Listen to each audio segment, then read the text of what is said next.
Selamat menantikan kuasa Roh Kudus dicurahkan. Saudara tahu kan, hari-hari ini adalah para murid sedang menanti-nantikan yang namanya kuasa Roh Kudus dicurahkan. Nanti ya, 40 hari setelah hari Paskah, jadi bulan depan. Nah, kapan waktu mereka sedang ngapain Roh Kudus itu dicurahkan? Kalau sudah baca kitab para rasul, waktu mereka berkumpul, ya kan? Bukan waktu mereka menyendiri, cari tempat sepi, atau di kamar sendirian, bukan kan? Dikatakan oleh firman Tuhan, mereka sedang berkumpul, bersama-sama memuji menyembah Tuhan, di loteng atas, betul ya? Kemudian Roh Kudus dicurahkan pada waktu itu. Dan semenjak Roh Kudus dicurahkan, disitulah titik balik kehidupan para murid itu mengalami perubahan. Nah, saya mau beritahu, mungkin saudara sudah jadi orang Kristen sejak lahir mungkin. Tapi ya sama-sama aja itu sama orang-orang yang lain yang beragama di muka bumi ini. Ya betul, sebab Roh Kudus belum diberikan kepadamu. Engkau akan berubah, hidupmu akan mengalami sebuah titik balik. Waktu Roh Allah ada dalam kita. Kalau enggak ya kita manusia biasa memang. Ya. Nah, dulu waktu saya masih aktif bekerja di kantor, saya kan punya banyak teman-teman orang-orang Bali juga kan. Sering ngobrol-ngobrol, cerita-cerita, diskusi. Mereka ngomong sama saya, "Kamu itu paling enak loh jadi orang Kristen," dia bilang. Karena simple. Cuman seminggu sekali ke gereja, setahun sekali Natal, selesai. Nggak seperti kami, banyak kegiatannya. Sampai Bali akhirnya diberikan singkatan, banyak libur. Karena banyaknya hari-hari besar, hari-hari di mana mereka harus melakukan upacara keagamaan, betul ya? Hari itu ya saya nggak ngerti ngomong iya. Oh iya betul. Hari ini baru saya mengerti. Enggak saudara. Para rasul itu kumpul setiap hari, saudara. Kita ini kumpul seminggu sekali ini sudah karena perubahan zaman yang membuat kita harus sibuk bekerja, mencari nafkah, dan itu seolah-olah menjadi hal yang paling penting dalam hidup kita. Padahal para rasul dan murid-murid Kristus di zaman itu, mereka itu berkumpul tiap hari, memecah roti, makan sama-sama, berdoa bersama, diskusi bersama setiap hari. Sebab mereka tahu, kalau sendirian mereka gak kuat. Kalau sendirian mereka gak mampu.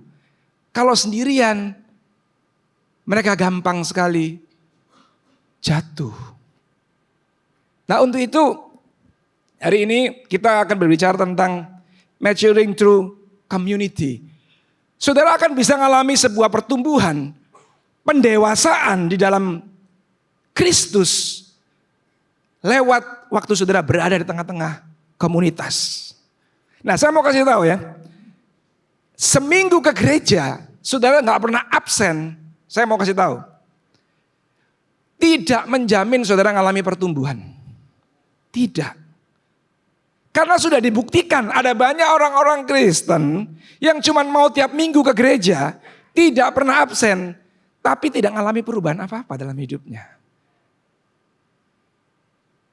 Ya, nah, maka itu kenapa kita menyebut program utama kita itu adalah gereja sel, komsel, persekutuan, family altar atau apapun namanya. Karena memang itu ide yang paling cocok, yang paling pas, yang paling tepat untuk kita itu mengalami sebuah pertumbuhan. Kita harus ada dalam sebuah komunitas-komunitas kecil. Oke, sekarang kita belajar kenapa harus seperti itu. Rasul Paulus menulis di surat Ibrani, dia mengatakan begini, ini TSI ya.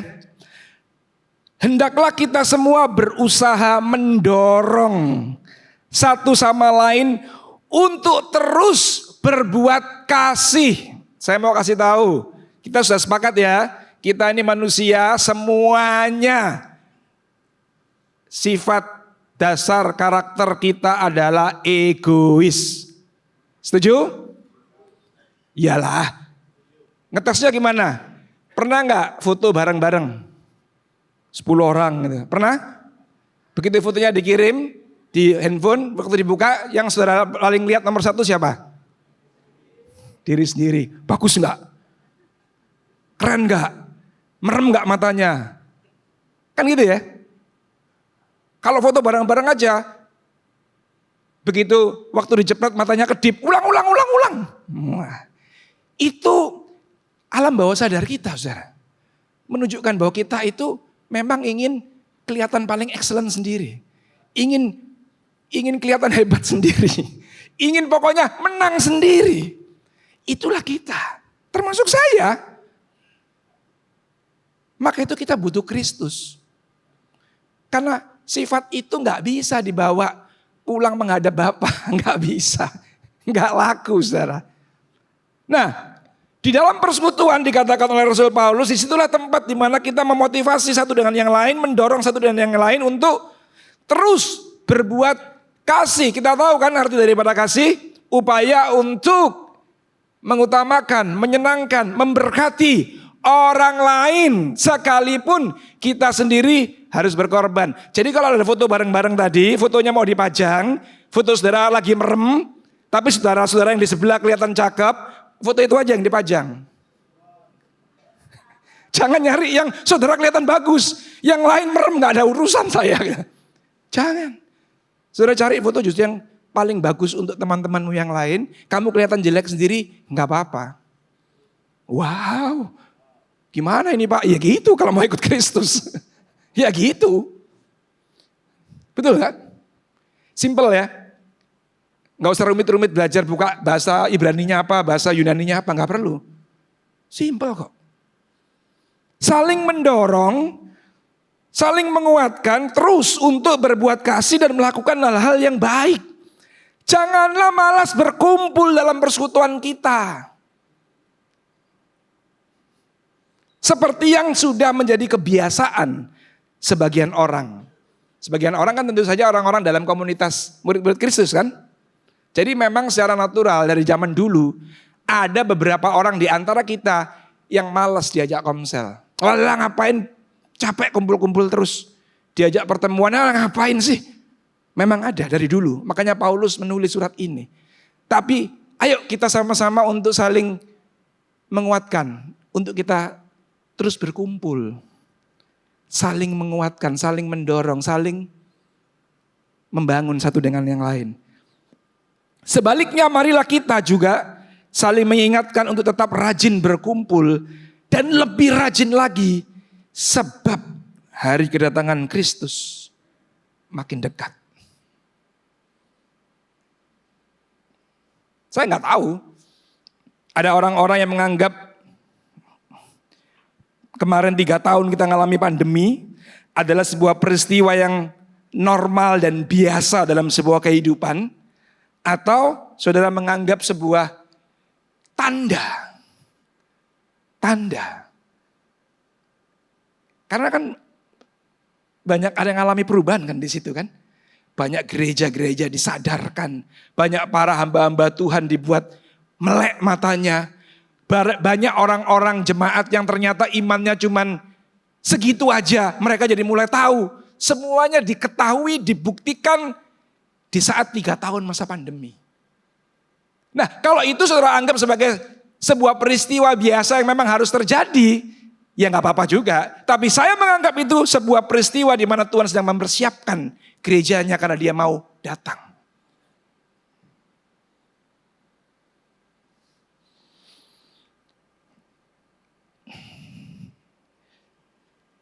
Yang pertama, kenapa kita harus berkumpul? Kenapa kita harus komsel? Kenapa kita harus sering ketemu? Karena ini loh saudara. Lukas 7 ayat 40 Tuhan Yesus berkata kepada Simon ini ya. Simon, ada yang hendak kukatakan kepadamu, sahut Simon, katakanlah guru. Ada 2 orang yang berhutang kepada seorang pelepas uang. Yang seorang berhutang 500 dinar, yang lain 50. Karena mereka tidak sanggup membayar, maka ia menghapuskan hutang kedua orang itu. Siapakah di antara mereka yang akan terlebih mengasihi dia? Maksudnya Tuhan ya. Jawab Simon, Aku kira dia yang paling banyak dihapuskan hutangnya. Kata Yesus kepadanya, betul pendapatmu itu. Nah, jadi sekarang kita baru saja minggu lalu merayakan Paskah. Dan Antoni berkhotbah tentang Pastor Henry ya, dan Pastor Antoni berkhotbah sepasang tentang kematian Kristus, salib, dan apa yang didapat lewat salib itu, crown itu. Sudah nangkep kan bahwa kematian Kristus, kasih Kristus itulah satu-satunya yang akhirnya melayakkan kita, yang membuat kita bisa ketemu dengan Bapa nantinya. Tidak ada yang lain. Nah, tetapi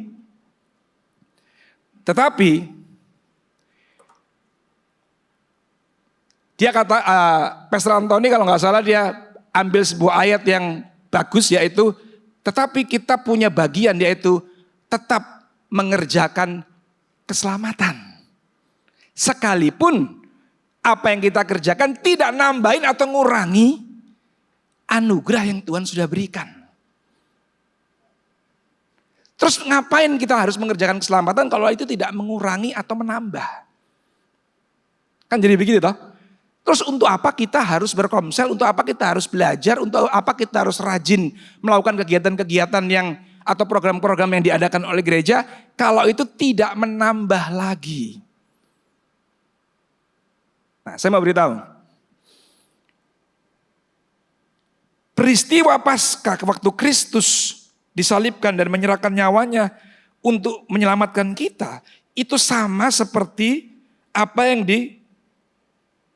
disebutkan oleh Tuhan Yesus dalam perumpamaan ini, bahwa ada orang yang berhutang begitu banyak dan mereka nggak bisa membayar, kemudian dibebaskan hutangnya oleh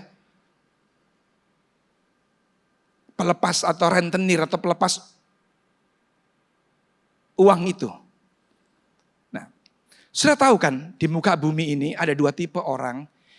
Yang satu itu orang yang tahu berterima kasih. Yang satu tidak, saudara. Sudah ingat waktu Tuhan Yesus menyembuhkan orang kusta? Berapa orang yang disembuhkan? Berapa yang balik? Berapa yang ngilang gitu aja? Sudah ingat tahu kan dalam kehidupan saudara, mungkin ada teman saudara yang susah, yang sedang jatuh, saudara perhatikan, saudara tolong, saudara rawat, saudara coba bantu semaksimal mungkin. Begitu dia baik-baik aja, ketemu saudara, lupa mungkin. Siapa kamu ya? Betul gak saudara? Halo? Ini bukan mau nyindir, bukan. Tapi saya mau menyajikan fakta. Memang dosa itu, akibat dari dosa itu, fatal saudara. Sampai, maaf. Itu anjing di gereja, kalau saudara naik di parkiran, ada anjing yang dipanggil si Big. Anjing liar tuh. Datang ke sini, mula-mula dikasih makan sama Pak Tik. Terus sampai disambung, dipelihara oleh Ibu Wiwi. Waktu pandemi, sekarang disambung lagi dipelihara anak saya. Sudah tahu, dia tahu saya itu papanya yang suka ngasih makan dia. Kalau saya pulang, dia hafal saudara. Mobil yang sering saya naikin, begitu saya pulang, dia udah langsung lari. Ngambil posisi di sebelah pintu di mana saya turun. Tahu dia, sebelah kanan. Begitu saya buka pintu, ekornya sudah goyang-goyang. Seperti dia menyambut kita. Cuma dikasih makan, apa itu? Bekas-bekas makanan kita yang gak habis. Dia bisa, sudah berapa tahun, gak tahu dia di sini, mungkin 4 tahun kali. Jadi saya mau kasih tahu ya, maaf, kalau ada orang-orang yang gak tahu terima kasih, setelah kalah sama Big.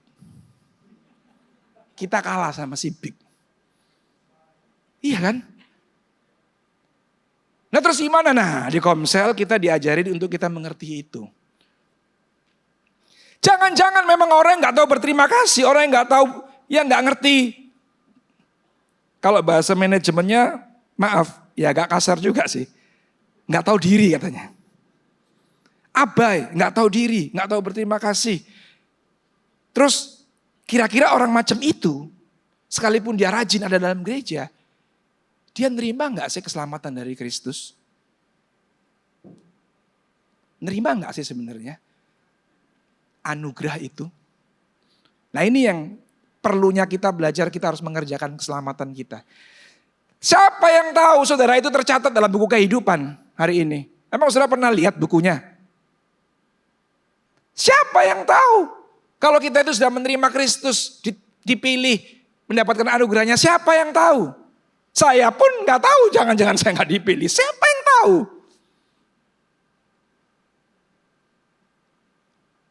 Yang bisa membuktikan cuma ini.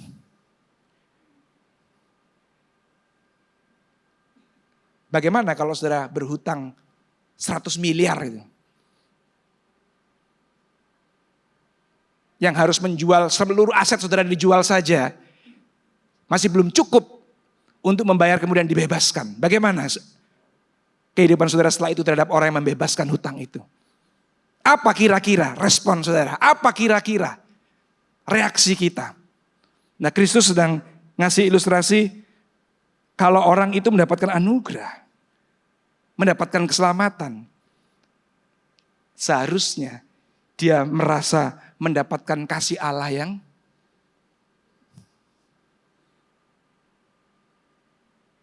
tidak terukur itu. Nah, terus orang yang sudah dapat kasih Allah, yang sudah dapat anugerah tadi, sudah bisa merasakan dengan jujur, dengan benar bahwa dia itu diampuni, dikasihi, dibebaskan dari hutang. Kira-kira bagaimana dia kepada sesama? Kira-kira bagaimana? Kan cuma begitu. Kira-kira bagaimana dia setelah itu kehidupannya? Nah, semua itu bisa dilihat di dalam komunitas.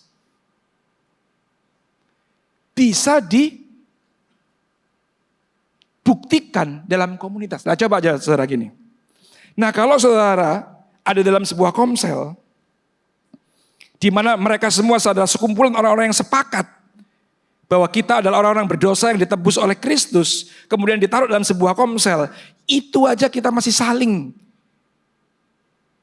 mau menang-menangan. Kira-kira gimana kalau di luar komsel? Apa bisa lebih baik kita? Kalau di komsel aja kita ngomongin orang lain, gimana kira-kira kalau di luar komsel? Di kantor, di komunitas-komunitas yang lain, gimana kita? Coba bayangkan, renungkan sebentar. Apa yang kita lakukan kalau di komsel aja kita seperti itu? Nah, maka itu saya mau kasih tahu ya. Kalau gembala komselmu mungkin merasa hutangnya sedikit sama Tuhan atau bahkan merasa tidak berhutang, terus dia membiarkan atau bahkan dia terlibat dalam ibadah komsel itu terus ngomongin si A, ngomongin si B. Saudara meskipun bukan siapa-siapa di komsel itu atau bahkan orang baru, tapi saudara adalah orang yang merasa hutang banyak sama Tuhan terus dibebaskan. Saudara harus berani ngomong, maaf Pak, tujuan kita kumpul di sini adalah untuk belajar firman Tuhan. Untuk mengenal Yesus lebih benar, lebih dalam, bukan mau ngomongin Pak Rudi. Bukan mau ngomongin Pak Yosua Andi, ngapain? Kalau mau ngomongin Yosua Andi harus kumpul di komsel. Ada makanannya, minumannya, kemahalan. Betul gak saudara? Iya dong. Baru kumpul seminggu sekali aja. Seminggu sekali kan singkat banget. Cuma 2 jam. Nah terus kalau itu aja kita masih manfaatkan untuk ngomongin yang enggak. Kapan belajar firman Tuhannya? Kapan mau kita belajar untuk mengekspresikan kasih Tuhannya? Kapan? Dan di Komsel aja masih begitu. Oke? Jadi setuju ya. Please, Gembala Komsel kasih contoh juga. Di Komsel kita ngomongin, kita ngerasanin Tuhan Yesus. Tidak boleh ngerasani manusia lain. Tahu nggak ngerasani? Ngerasani itu apa ya? Ngomongin. Di Komsel itu kita cuma boleh ngomongin Tuhan Yesus. Yang cuma boleh dijadikan topik bahan pembicaraan di Komsel adalah Kristus. Jangan Devin lah, Irawan lah, Cherry lah, Albert lah yang penampilannya baru. Udah gak usah diurus.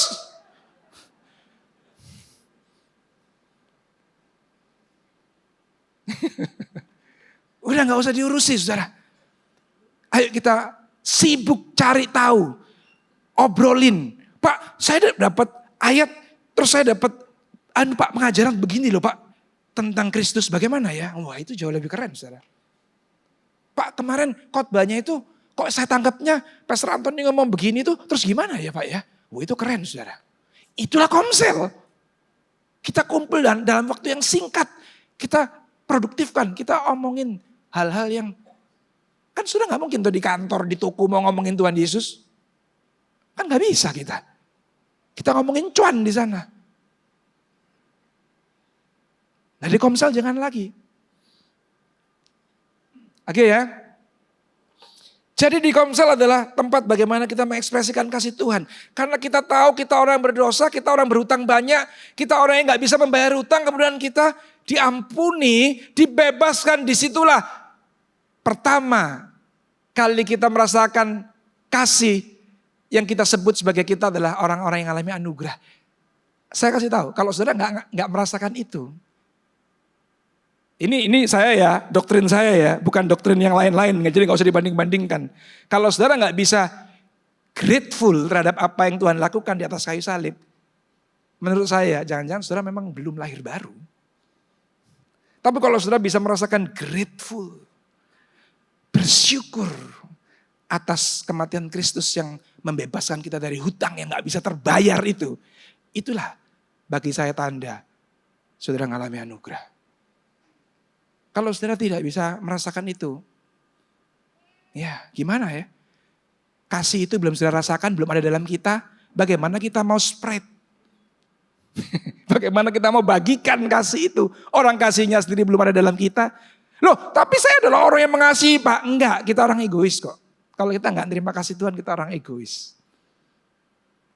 Sekalipun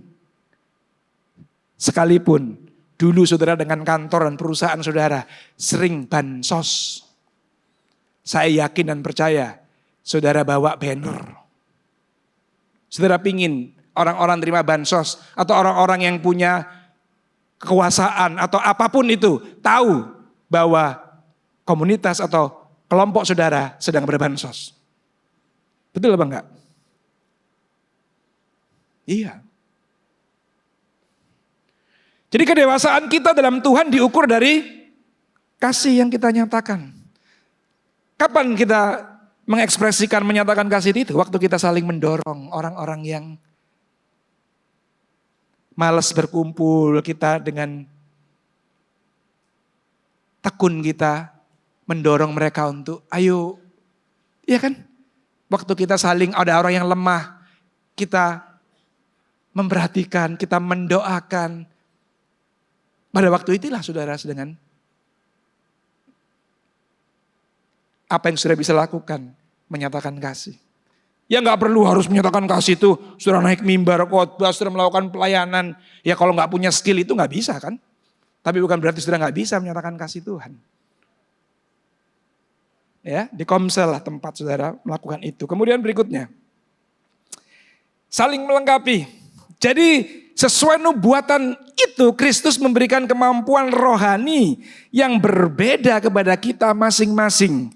Ada yang diberi kemampuan untuk menjadi rasul, untuk menyampaikan pesan dari Roh Allah, memberitakan kabar baik tentang Yesus, menjadi gembala jemaat. Dan ada juga yang diberi kemampuan untuk mengajar umat Allah.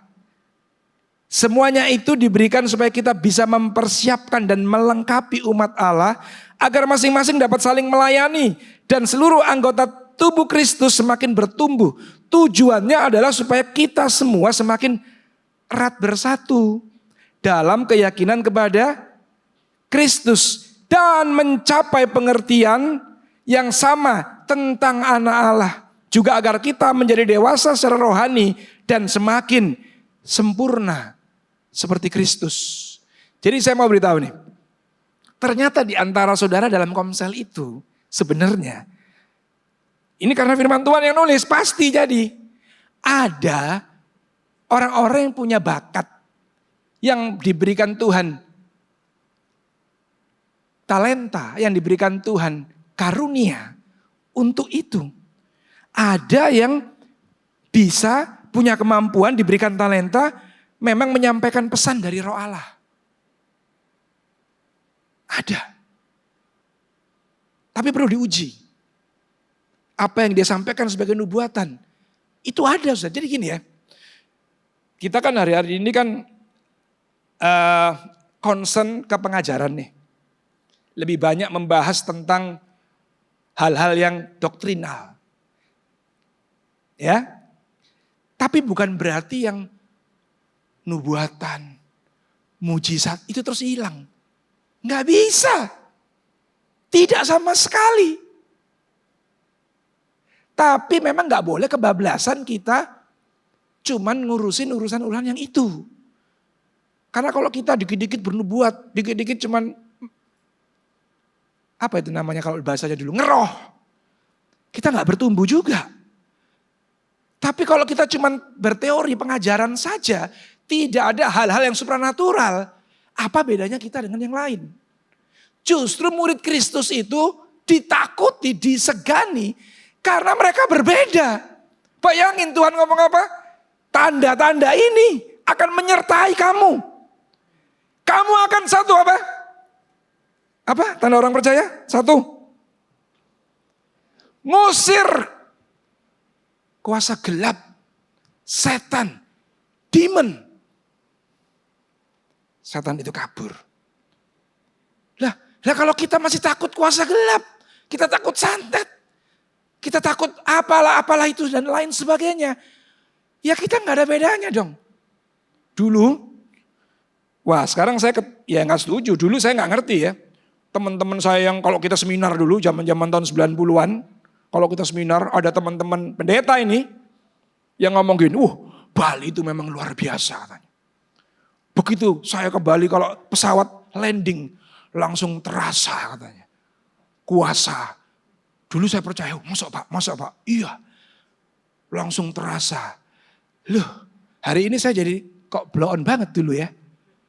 Loh jelas-jelas kuasa yang dalam kita lebih besar dari semua yang ada di dunia ini. Bahkan kita dikasih otoritas ngusir kuasa gelap. Masih takut? Ada rumah angker di sini? Mau diserahkan ke Riverside? Kita terima dengan senang hati. Nanti saya utus Pak Rudi untuk usir kuasa gelapnya. Loh, iya kan saudara? Saudara diberikan kuasa sama Tuhan Yesus. Masalahnya sudah percaya enggak? Percaya enggak?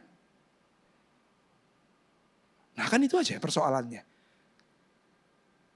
Seringkali yang gini-gini kita kan, aduh bukan bagian saya ini, bagiannya Pak Franky ini. Tapi kalau ayat yang Paulus ngomong Allahku memenuhi segala keperluanku dengan kekayaan dan kelimpahannya, ini bagianku kalau ini. Diucapkan terus Allahku memenuhi. Waduh, kelihatan banget duniawinya kan. Ngusir setan saudara. Numpangan tangan atas orang sakit, orang itu sembuh. Saya mau kasih tahu hari ini ya, praktek saudara, praktek. Ini kita menjelang Pentakosta, Roh Kudus dicurahkan. Kapan seisi rumahmu bertobat? Kalau kamu gak pernah numpangkan tangan atas orang sakit di rumahmu dan orang itu sembuh. Tumpangin. Lo nanti gak sembuh gimana Pak? Gak apa-apa. Kan gak bayar tuh numpangi tangan. Saudara juga bukan dokter kan? Harusnya gak ada beban dong. Dokter bukan bayar enggak. Sembuh syukur, enggak kan enggak apa-apa. nggak ada tuntutan. Tapi lakukan bagian saudara. Tumpangi tangan. Orang pertama yang saya tumpangi tangan waktu dia sakit adalah istri saya sendiri. Dia nggak ada tapi hari ini. Iya saudara. Saya tumpangi tangan waktu dia sakit. Maaf. Muntah-muntah dan diare. Semalam-malaman. Bukankah itu bahaya? Saya ke tetangga sebelah karena dokter kebetulan. Tapi saya lihat, waduh udah 1:30 malam. Sungkan juga saya kan. Waktu itu tahun 94 belum pegang handphone saudara. Belum ada handphone kita. Bingung mau kemana. Akhirnya saya putuskan untuk saya tumpangkan tangan. Sembuh saudara. Yang kuasa itu ada pada saudara sekarang. Tumpangkan tangan kalau ada orang sakit. Jangan cari-cari gembala komsel, jangan cari gembala sektor. Jangan cari Pak Michael. Ya kalau kebetulan dia ada gak apa-apa, tapi kalau gak ada, kelamaan. Suruh nyari-nyari dia ada di mana, keburu orangnya parah sakitnya. Tumpangi tangan, sembuh gak sembuh. Urusan Tuhan. Kita cuman taat firman Tuhan ngomong begitu. Iya kan? Jadi ada yang memang dikasih Tuhan karunia untuk mengajar firman Tuhan. Makanya sudah lihat ya. Tadi waktu datang orang-orang ngomong katanya saya udah lama gak kelihatan. Padahal saya ada di sini kok. Lama gak kelihatan gimana. Cuma saya tidak berkhotbah. Kenapa? Karena saya lihat ada banyak anak-anak muda hari ini. Yang dikasih Tuhan gift untuk mengajar lebih baik dari saya. Iya kan? Sudah lihat ada Pastor Henry, ada Pastor Anthony, habis ini ada Pastor Cherry, ada Pastor Budi. Ini juga ini Albert, cuman rambutmu harus dipotong dulu ya. Bukan. Ini bukan melanggar hukum, bukan melanggar norma. Cuman saya khawatir jemaat gak concern pada firman Tuhan, concern ngeliat rambutnya dia. Gitu loh, jadi potong dulu aja deh kalau mau. Sekalian nyindir, nggak pantas.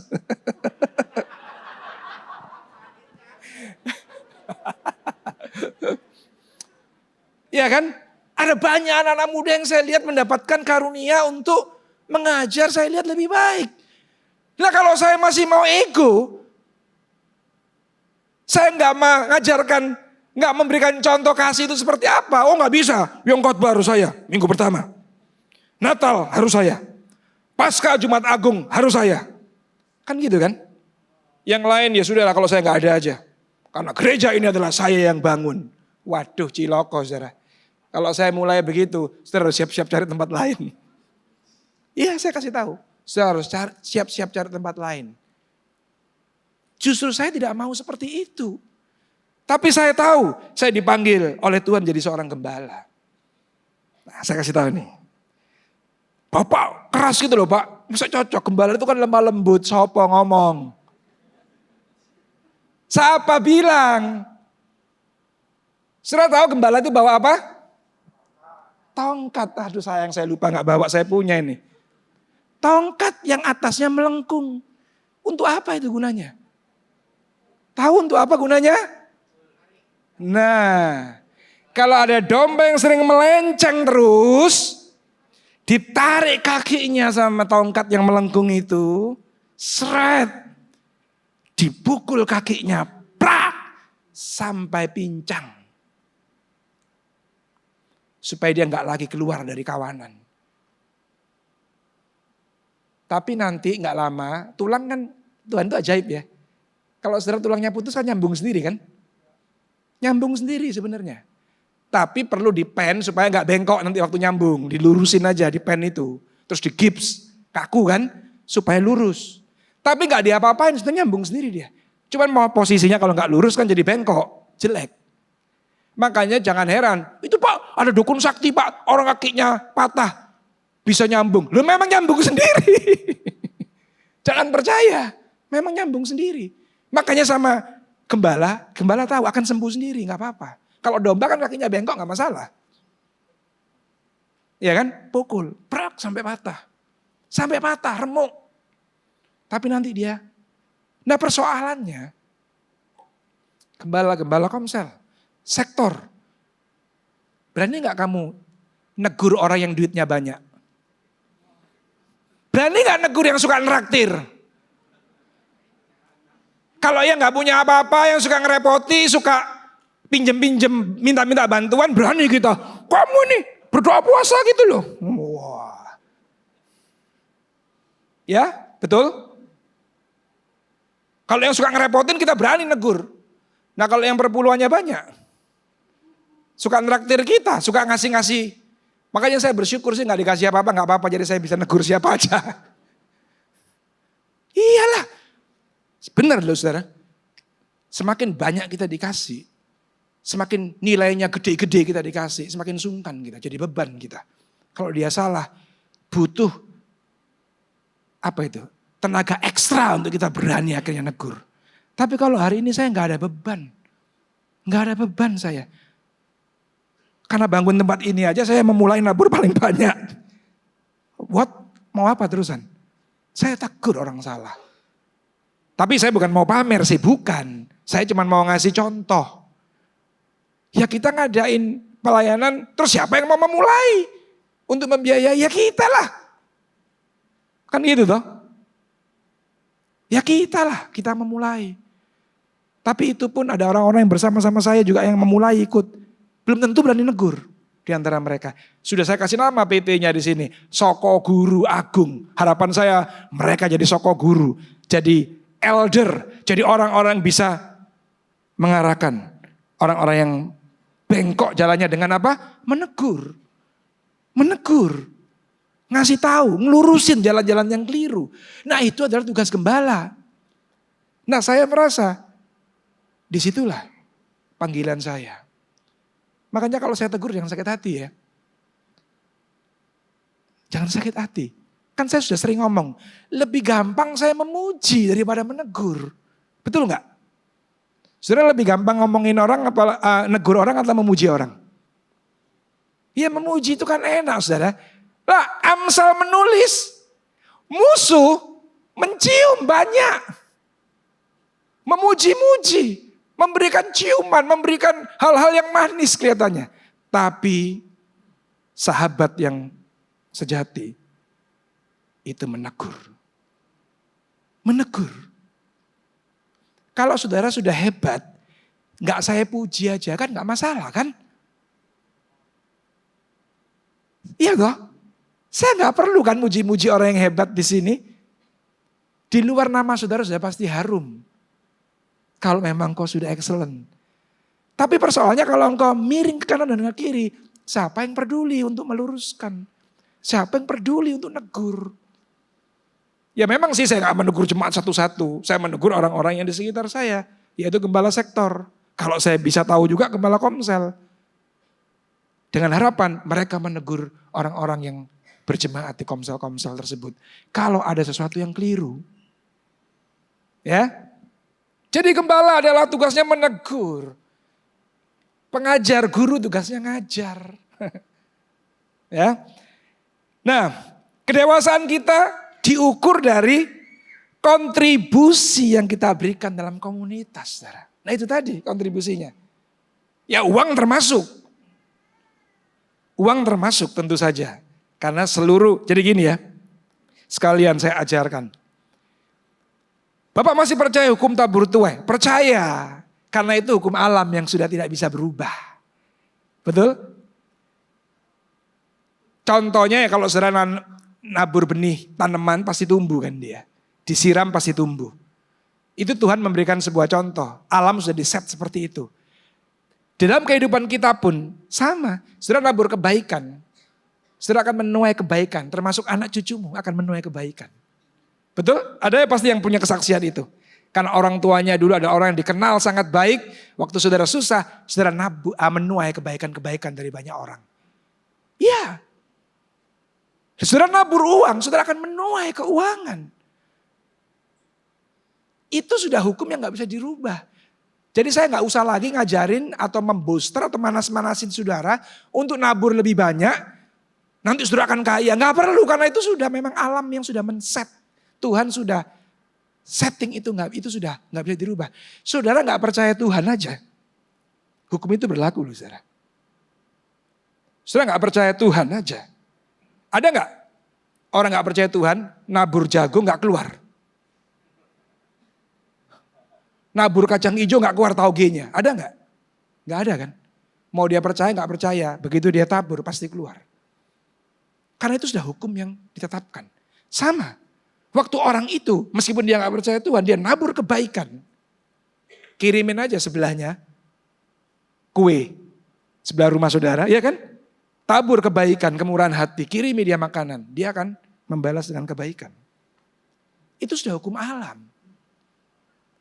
Ya. Tetapi kalau saya mengajarkan kita untuk menabur hari ini, bukan lagi urusannya yang paling penting menuainya, bukan. Tapi lebih ke karena memang kita harus berkontribusi dalam komunitas. Iya kan? Sudah ada orang bangga saudara. Orang bangga dia ngomong. Pemerintah, orang-orang tidak mengenal Tuhan. Mengirimkan dananya. Sekian miliar untuk mensupport pelayanan kita. Bukti kita disertai Tuhan. Ya iya sih, tapi saya tahu jemaatmu gak ada yang dewasa. Betul apa enggak? Saudara lebih senang mana? Pelayanan komunitas yang saudara bangun ini, yang kita nikmati, kita pakai sebagai kita menyatakan kasih Tuhan kita, iya kan? Lebih senang mana? Ini kita biayai sendiri dengan kita rela menyerahkan apa yang jadi berkat Tuhan dalam hidup kita, atau dikirim dari sono, dari Amerika, dari mana-mana. Lebih senang mana saudara? Saya mau tanya. Halo? Lucu ya. Ada orang bangga kalau dapat transferan uang dari negara-negara lain. Dari golongan-golongan lain. Supaya memperlihatkan bahwa Tuhan berkuasa. Memang betul saya tahu Tuhan berkuasa. Kalau kita pelit Tuhan akan terpaksa kirim. Dari orang-orang lain. Tuhan bukan mau menunjukkan kuasanya. Bukan. Karena kita percaya gak percaya Tuhan memang berkuasa. Waktu dikirimin dari orang lain, Tuhan mau nunjukin supaya kita tahu diri. Sampai dia harus menggerakkan orang-orang luar untuk membiayai rumah kita. Wah, saya sih gak terlalu bangga dengan itu. Saya lebih bangga kalau anak-anak kita sendiri yang kita bina ini someday jadi pengusaha-pengusaha yang hebat. Tapi di tengah-tengah kehebatannya dia berusaha. Dia bukan sibuk cari tempat wisata mana di dunia ini yang paling bagus. Tidak sibuk beli mobil apa yang paling keren hari ini. Tidak sibuk pakai baju merek apa yang paling hebat hari ini. Enggak. Tapi berapa sibuk? Gereja lagi butuh dana berapa? Untuk apa? Apa goalnya? Itu baru keren saudara. Tentu saja dia menikmati berkat Tuhan. Tapi tidak disalahgunakan untuk hal-hal yang cuma memuaskan hawa nafsunya. Clear ya? Tapi saya gak janji. Mau manas-manasin saudara. Tabur yang banyak jar, Tuhan akan memberkati. Aduh, wis gak usum. Pengajaran begitu udah gak musim saudara. Tapi saya mengingatkan, kamu pelayanan di tempat ini. Kamu pastor loh di tempat ini. Kalau butuh apa-apa, mintanya ke siapa dong? Harus mulai dari kita. Setelah itu biarlah orang-orang akan niru, neladani kita. Karena kita peduli terhadap tempat yang kita bangun. Harusnya begitu. Itu tidak mengurangi kuasa Tuhan, saudara. Ya. Jadi kedewasaan diukur dari kontribusi yang kita berikan. Memang gak semua punya kekuatan dipercaya Tuhan uang. Tidak, saya tahu. Karena tidak semua di antara kita yang kuat jadi orang kaya. Saya ulang ya. Tidak semua dari kita punya kapasitas atau kekuatan dipercaya kekayaan. Clear? Iya. Karena Tuhan sayang dan cinta kita. Dia tahu persis kapasitas kita. maka dia tahu harus berapa dia mempercayakan kepada kita. Karena gak sedikit orang itu jatuh dalam dosa bukan waktu dia susah, tapi justru waktu dia di masa kelimpahan. Biasanya kalau orang susah, ingatnya Tuhan. Tapi orang seneng, ingatnya pesta. Happy-happy. Kan biasa itu, ingatnya artis. Kan gitu kan? Ya itu kenyataan hidup, saudara. Jadi gak semua kita. Tapi kita tetap harus berkontribusi. Lewat apa? Itu tadi. Ada yang berkontribusi bisa ngajar. Ada yang berkontribusi bisa mengembalakan, membantu saya mengembalakan di komsel-komsel tadi. Ada yang berkontribusi macam-macam sebagai pendoa. Iya kan? Jadi banyak karunia yang Tuhan taruh. Pasti ada, pasti ada. Ada yang punya kontribusi tadi itu. Bisa menyampaikan pesan-pesan supranatural dari Tuhan. Itu nabi, saudara. Kenabian, profetik. Ada, ya pasti ada lah. Kalau nggak ada berarti Alkitab kan nggak berlaku. Ada, tapi jangan sedikit-dikit nubuat. Jangan juga. Perlu diuji. Apa yang disampaikan perlu diuji, benar nggak? Karena nggak semua orang punya karunia nabi. Ya, oke. Yang terakhir, saling menajamkan untuk berbuah sebab gak ada pilihan, saudara. Amsal mengatakan besi menajam besi, orang menajamkan sesamanya. Nah ini nih. Setiap ranting padaku yang tidak berbuah dipotongnya, dan setiap ranting yang berbuah dibersihkannya supaya ia lebih banyak berbuah. Akulah pokok anggur dan kamulah ranting-rantingnya. Barang siapa tinggal dalam aku dan aku dalam dia, ia berbuah banyak. Sebab di luar aku kamu tidak dapat berbuat apa-apa. Barang siapa tidak tinggal dalam aku, ia dibuang keluar seperti ranting dan menjadi kering, kemudian dikumpulkan orang dan dicampakkan ke dalam api lalu dibakar. Begini saudara, nggak bisa saudara cuma yang penting aku tetap ke gereja tiap minggu. Nggak bisa, nggak ada opsi itu. Yang ada cuman saudara berbuah atau dipotong dan dibakar. Pilih. Tidak bisa cuma duduk diam di gereja ikut kebaktian. Tidak bisa. Memang saya kasih tahu, berbuah maksudnya, saudara dibuat jadi tajam di komsel kemudian berbuah. Tidak harus tampil di dalam kegiatan ibadah raya. Tidak harus. Saudara tapi harus berkontribusi di komsel. Harus mengekspresikan kasih di komunitas di mana saudara ditempatkan. Itulah buah-buah yang harus muncul. Saudara bisa menasihati orang, saudara bisa mengembalakan orang di dalam kelompok kecilmu. Harus mulai temukan potensi apa yang ada dalam diri kita. Karunia apa yang Tuhan taruh. Pakai itu untuk saling membangun, saling menajamkan. Untuk supaya kita semua menghasilkan buah di dalam kelompok kita ini. Kalau memang dipercaya kekayaan, bermurah hatilah untuk membantu. Ya itulah kita. Ya itulah kita. Nah terakhir. Ini saya suka banget sama ilustrasi ini. Sudah tahu ini apa? Nah landak. Landak kan bulunya kan tajam-tajam saudara.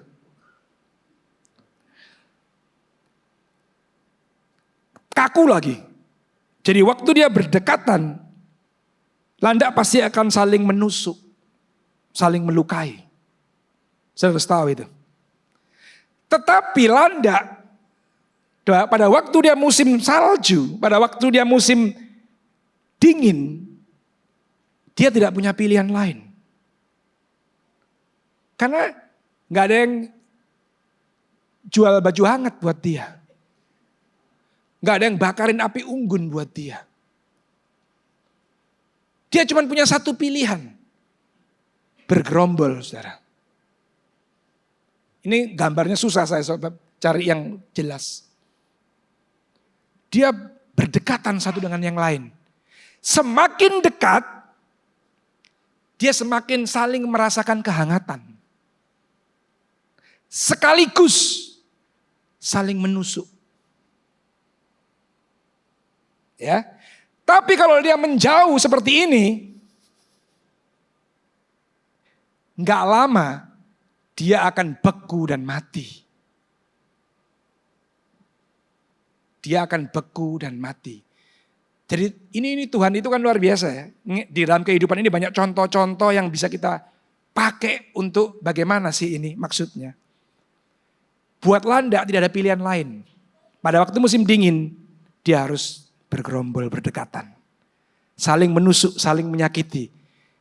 Tapi dia tetap bertahan hidup sampai musim dingin lewat. Nah, saya kasih tahu buat saudara.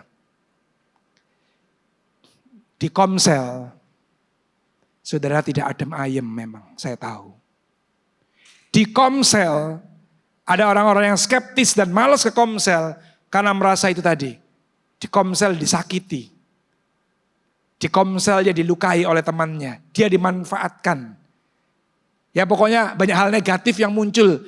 Jadi alasan orang tidak mau berkomsel. Tapi saudara tidak punya pilihan masalahnya. Saudara tidak punya pilihan. Di Komsel itu memang saudara saling melukai. Untuk tetap berada dalam anugerah. Nah, saudara saya kasih tahu ya. Waktu saudara sempat merasa dilukai, disakiti. Saudara sadar enggak? Tanpa saudara sadari, saudara juga melukai orang lain. Saudara kan pasti langsung tahu, sadar, merasa kalau saudara sedang dilukai. Tapi seringkali kita enggak sadar, enggak merasa kalau kita itu juga melukai orang lain loh. Dari gestur kita, dari omongan kita, dari sikap kita, keputusan kita, kita pun sering melukai orang. Terus gimana caranya kita bisa terus ada dalam anugerah Tuhan, mengerjakan keselamatan kita, kalau kita nggak pernah dilukai? Karena kita nggak pernah sadar, enak aja ngelukain orang lain terus. Nangkep ya? Memang Tuhan mengizinkan sekali-kali kita pun dilukai. Jadi jangan alergi dengan komsel yang melukai saudara. Jangan alergi dengan komunitas yang nyakitin saudara. Itu waktu yang tepat untuk saudara introspeksi bahwa saudara pun tanpa sadar sering melukai dan menyakiti orang. Semakin sering saudara dilukai, semakin kesadaran saudara peka. Clear? Percayalah, gak ada orang sadar diri, peka untuk tidak melukai kalau dia gak sering dilukai. Gak ada orang tergerak hatinya, bermurah hati terhadap orang susah tanpa penghakiman kalau dia gak pernah susah. Betul gak kira-kira? Begitu kamu pernah ngerasain lapar, sudah pernah merasakan berharganya beras 1 kilo, baru saudara bisa memberikan beras kepada orang tanpa penghakiman. Baru bisa saudara memberikan dengan murah hati kepada orang tanpa banyak teori. Tapi kalau nggak pernah, cenderung kita itu kebanyakan teori memang. Makanya Tuhan kadang-kadang lewatkan kita di situ. Bapak kok sok tahu banget, saya ngalami. Saudara mungkin nggak nyangka, nggak akan percaya. Anak saya pertama lahir, bahkan saya nggak bisa mengeluarkan dia dari rumah sakit, saudara. Saking ya nggak punya duitnya. Makanya saya dengan kondisi dan kelemahan saya yang seperti ini saya bisa jadi gembala. Itu karena itu. Karena itu. Karena saya tahu orang susah itu nggak enak, udah jangan dikata-katain lagi. Orang dalam penderitaan itu sakit, gak enak. Udah jangan ditambahin lagi sakitnya. Tolonglah dulu. Setelah itu baru diarahkan pelan-pelan. Baru dikasih tahu. Oke? Jadi memang takdir kita. Panggilan kita. Selama kita hidup mengiring Kristus. Kita akan terus dilukai. Kita akan terus terluka dalam komunitas. Tapi semakin banyak kita terluka, semakin kita peka, semakin kita tahu diri, semakin kita sadar diri bahwa kita pun potensi melukai orang. Nah, untuk tetap kita bisa menjaga, mengerjakan keselamatan kita, tinggal dalam anugerahnya, kita harus sering introspeksi waktu kita sedang dilukai. Oke? Tuhan memberkati saudara. Mari kita perjamuan kudus.